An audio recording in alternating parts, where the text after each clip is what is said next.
All right, let's talk about something we've all felt. You pull up to the gas station, you look at the sign, and you just wonder, how did it get to that price today?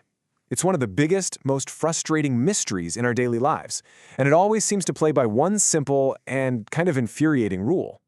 You know exactly what I'm talking about, right? It feels like the second crude oil prices tick up, the price at the pump just blasts off. But when crude prices finally start to fall, oh, that price just slowly floats down like a feather. Well, today, we're going to pull back the curtain on exactly why that happens. We're going to look at all the invisible forces at play every single time you fill up your tank. So, to get to the bottom of this whole rocket and feather thing, we got to start with the most basic question there is. When you see that price per gallon, what are you actually paying for?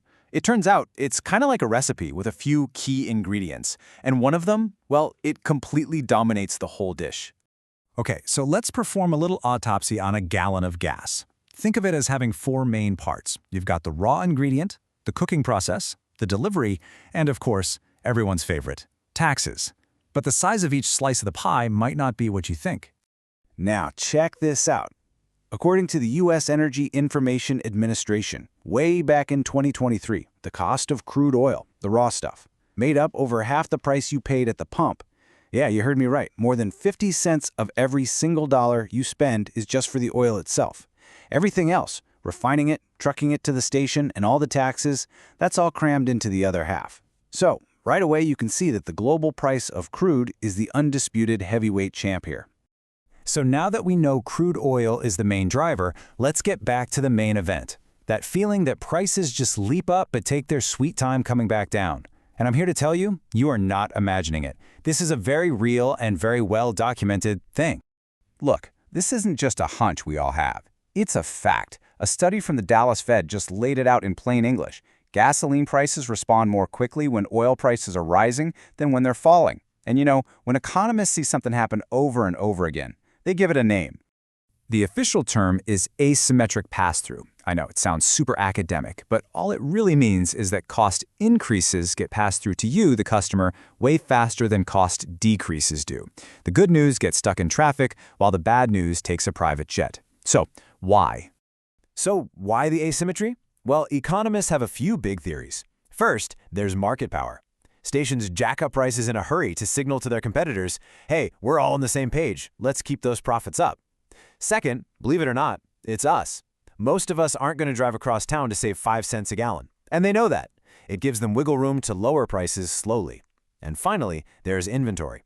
If a station is worried about a supply shock and running out of gas, they might hike the price to slow down sales and make sure they don't run dry. Okay, now let's zoom in. We've been talking about these big, broad economic forces, but the price you actually pay is also decided by a constant dance happening right on your street corner, a battle between global markets and your local neighborhood. On one side, you've got these massive global dominoes, a decision made by OPEC halfway around the world, some new geopolitical flare-up or international sanctions, any of that can send crude prices through the roof. But then, on the other side, you have this hyper-local street fight.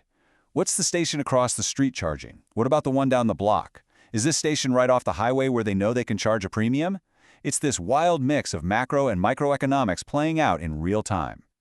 And it does not get any more real than this quote from a gas station employee. They're talking about their manager literally sending them on a spy mission to check the competitor's price just so they can come back and undercut them by a penny or two. It's a constant, low-stakes price war happening on every corner. Okay, so on top of everything else we've talked about, there's another layer to this whole puzzle.